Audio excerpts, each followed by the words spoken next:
Now guys, pag-usapan lang natin ang breaking news. Ayon kasi sa bali-balita, Diyos ko, ang weird, parang solo lang ni Catherine Bernardo.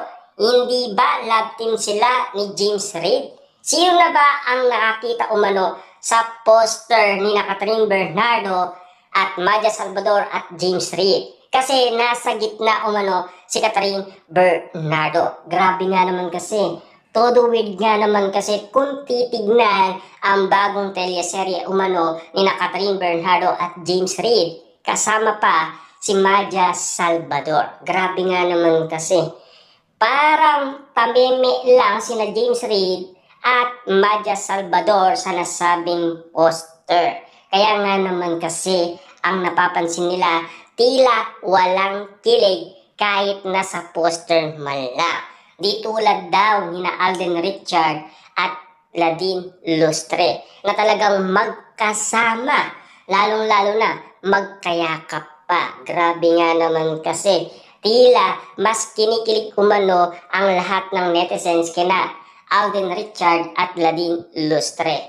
Kameme ang iba't ibang mga netizens sa love team ni Catherine Bernardo at James Reid. Grabe nga naman kasi ang ginawa umano kina Catherine Bernardo, Maja Salvador at James Reid. Tila solo lang talaga ni Catherine Bernardo.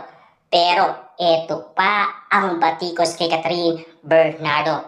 Ayon umano sa iba't ibang mga netizens. Siyempre, alam nyo naman siguro, ang magbibit-bit lang dyan ay si Maja Salvador. Hindi naman talaga si Catherine Bernardo. Kasi, pabebe-girl lang yan. Ayon kasi sa karamihan. Lalong-lalo na ang pagiging superstar umano ni Catherine Bernardo ayaw tanggapin umano ng iba't ibang mga netizens. Marami na umanong galit kay Catherine Bernardo. Simula nagkasama silang dalawa ni Mayor Mark Alcala. Siyempre nagsasawa na umano ang karamihan. Kasi wala namang kilig at parang hindi daw bagay sina Catherine Bernardo at Mayor Mark Alcala.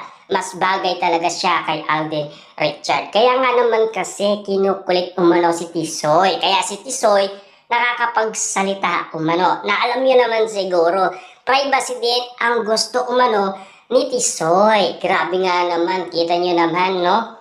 Yung nangyari sa Canada, yung privacy moment nilang dalawa ni Catherine Bernardo, yung naglakad sila sa Canada. Siyempre moment nila yon. Binigyan ng oras para magbanding umano ang dalawa sa kanilang pagmamahalan. Pero meron nakapansin at nakakita at hindi naitago yan ng cut din.